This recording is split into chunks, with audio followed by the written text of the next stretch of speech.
He jousts away below the goal line with Carlin. Finally feeds that away, and Fairmouth gets it. From left to right they go. Mack looking for a redirection. Inside, they get a couple connected passes. Now Omaha the other way. Cutting in is Devlin. Devlin fires and scores.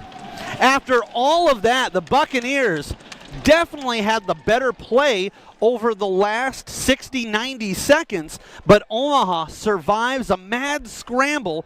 Then they just use a chip-out play, go up and over everybody, and kind of cherry-picking a little bit behind the play was Liam Devlin. He had fallen down and was scrambling to get back up.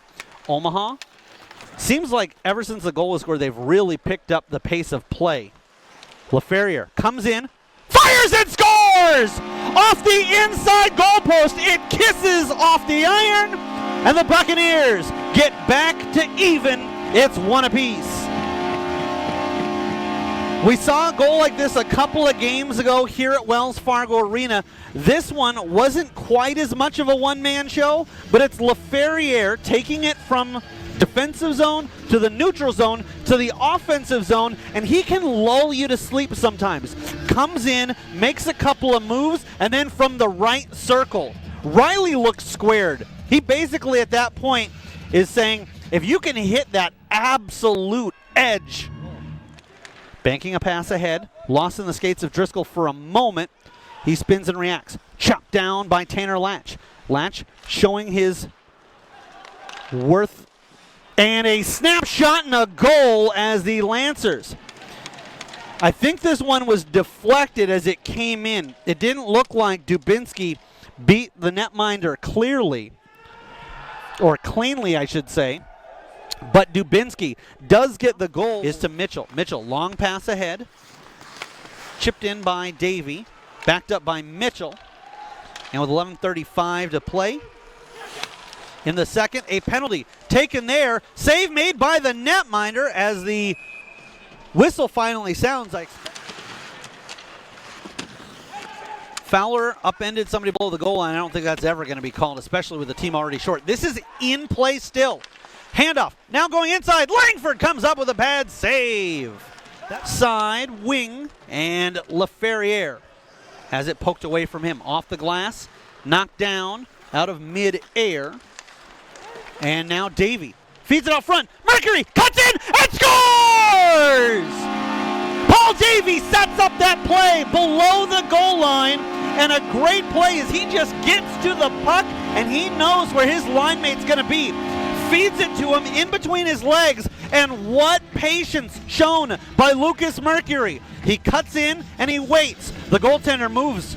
He slides over to the right, but waits again. The goaltender, then out of desperation, all he can do is dive, and that leaves him down and out. And Lucas Mercury picks up his 5th goal of the season, and he has a team-leading 15 points in the campaign.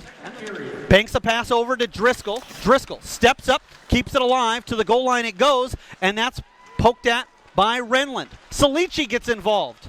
Tangled up, losing the edge. A drive and a kick save. Followed up by Driscoll. It's still loose. Pulls, leaves it there. Mercury with a drive. Now Lukey tracks it down, plays it deep. Mercury out front. And not able to get much on the shot there was Davey. Mitchell fires and scores!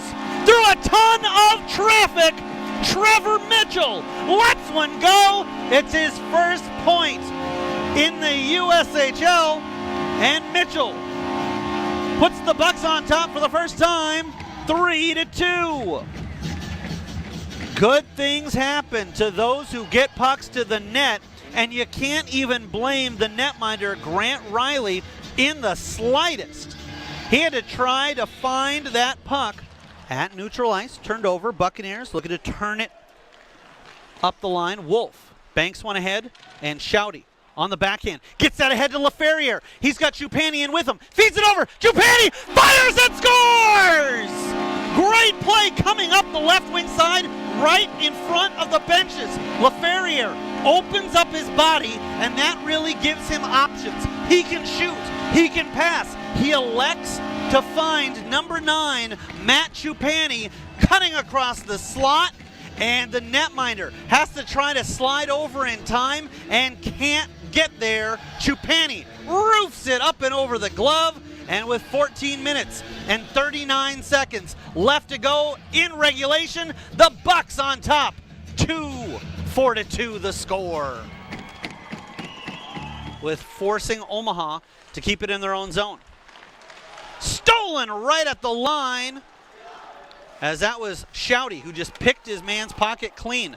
Left there for a moment, it's loose, and it's up and over. Buccaneers survive a big opportunity, jumps into action and looks to defend. Sharp angle opportunity, caroms out, Buccaneers get the clearance and perhaps more. Here's Davey, he's in with Mercury, back to Davey, over to Fairmouth, denied! The goal light went on, but that did not go in. Renwick reads that pass perfectly. Down low, and Ludke helps to feed it out. From the left point, Conroy, loose puck, Langford comes up with a huge pad save. Anderson slams on the brakes, looked for a centering pass for Keeker Olsen. Carpenter and Omaha gain the zone. Snapping a shot, and another! First stop was made by the netminder, second was at the aid of his goalpost, then a blocker save, kicked out by Langford. 45 seconds left in regulation. They lead 4-2. Ahead to Chupani. Chupani's got Latch with him and Mercury trailing him. Drop pass for Mercury and scoring! Matt Chupani! His second of the game. Cuts over to the left circle. Feeds it to Mercury. Mercury plays hot potato. Gives it right back. Right in the wheelhouse of Chupani, and he was just teed up, ready to let that one rip, and finds nothing but twine. And then afterwards, we've got a fight going on, or I should say rather than a fight, some pushing and shoving, but on the wrong side of the ice is Ryan Lautenbach. Didn't see, and I don't think the replay will catch this, how he got over to that side, but as the Bucs were going and looking to celebrate with their netminder, Lautenbach comes over, and he will be shown the gate with 37.6 left. It's tangled up Fairmouth. Goes into the corner with Fowler. 10 seconds left to go. They'll tangle up. Now to Renlund. Renlund peels it back over to Ludke. Finds a man.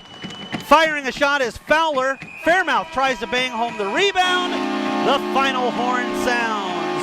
And the Des Moines Buccaneers are victorious by a final 5-2. This is the first victory for Josh Langford in his USHL career, as it is his first result in his third game played.